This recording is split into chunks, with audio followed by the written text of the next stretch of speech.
एक लड़का और एक लड़की एक दूसरे को बहुत प्यार करते थे। लड़के का नाम सुरेश था और लड़की का नाम किरण।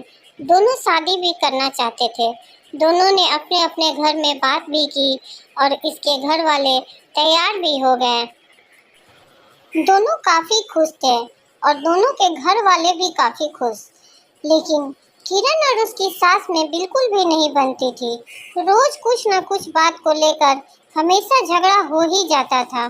कोई बात हो जाती तो पहले किरण इग्नोर करती थी, लेकिन इनके इन झगड़े से सुरेश काफ़ी परेशान रहा करता था। सुरेश हर दिन अपनी पत्नी को शाम को घुमाने ले जाता और घंटों उसे बैठाकर समझाता, माँ से ऐसी बातें नहीं किया करो। इधर माँ के पास भी आकर समझाने की कोशिश करता। माँ, आप किरण की बातों को दिल पर मत लीजिए। मैं आप दोनों के रोज रोज के झगड़े से तंग आ गया हूँ। बेटा, मैं तुम्हारी परिस्थिति समझ सकती हूँ, लेकिन मैं क्या करूँ। मेरे लाख बोलने के बावजूद भी बहू अपनी हरकतों से बाज नहीं आती। मेरी बात ध्यान से सुनो। आज तुम्हें अपनी माँ को ये बात समझानी होगी कि अब उनकी एक नहीं चलेगी। लगता है बहू आज फिर से नाराज होकर घर के बाहर चली गई है। बाहर जाके देखती हूँ, शायद वहाँ खड़ी हो। फिर उसे समझाने की कोशिश करती हूँ। मैं ही अपनी गलती मान लेती हूँ। बहू, पहले तुम घर के अंदर चलो, वहाँ चलकर बात करते हैं। देखो बहू, ये घर तुम्हारा है और तुम्हें इस घर को छोड़कर जाने की कोई ज़रूरत नहीं है। किरण, तुम भी माँ को समझने की कोशिश करो। माँ ठीक ही बोल रही हैं। अगर तुम इसे अपना समझोगी तो तुम्हें कभी कोई परेशानी नहीं होगी।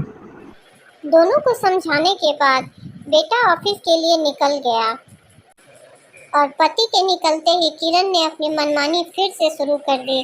फिर वही बकझक शुरू हो गई। सासू माँ को मन भर बोलने के बाद किरण वहाँ से निकल गई, लेकिन सासू माँ उसे रोकती रह गई और वो समझने के लिए तैयार ही नहीं थी। बहू, आखिर तुम चाहती क्या हो? मैं तो सिर्फ अपने बेटे की खुशी के लिए ही यहाँ हूँ। अगर तुम्हारी इच्छा है कि मैं यहाँ नहीं रहूँ तो मैं यहाँ से चली जाऊँगी। तभी बेटा ऑफिस से वापस आता है और इन दोनों के झगड़े को देखकर एक निर्णय लेता है। सुनो किरण, मैं थक गया हूँ। अब मैं थोड़ा आराम से जीना चाहता हूँ। तुम आज अपना सामान बांध लो, क्योंकि हम दूसरे घर में शिफ्ट हो जाएंगे। वहाँ माँ नहीं रहेगी। अपने पति के मुंह से घर छोड़ने वाली बात सुनकर किरण को पहले काफ़ी खुशी हुई, लेकिन फिर बाद में उसे ये समझ आई और वह सोचने लगी, क्या यह ठीक रहेगा? हम अलग रहेंगे। पहले हम अपना घर छोड़ आए, अब ससुराल भी छोड़ दें।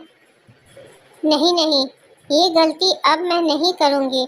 मुझसे बहुत बड़ी गलती होने जा रही थी। मैं इसे सुधारूँगी।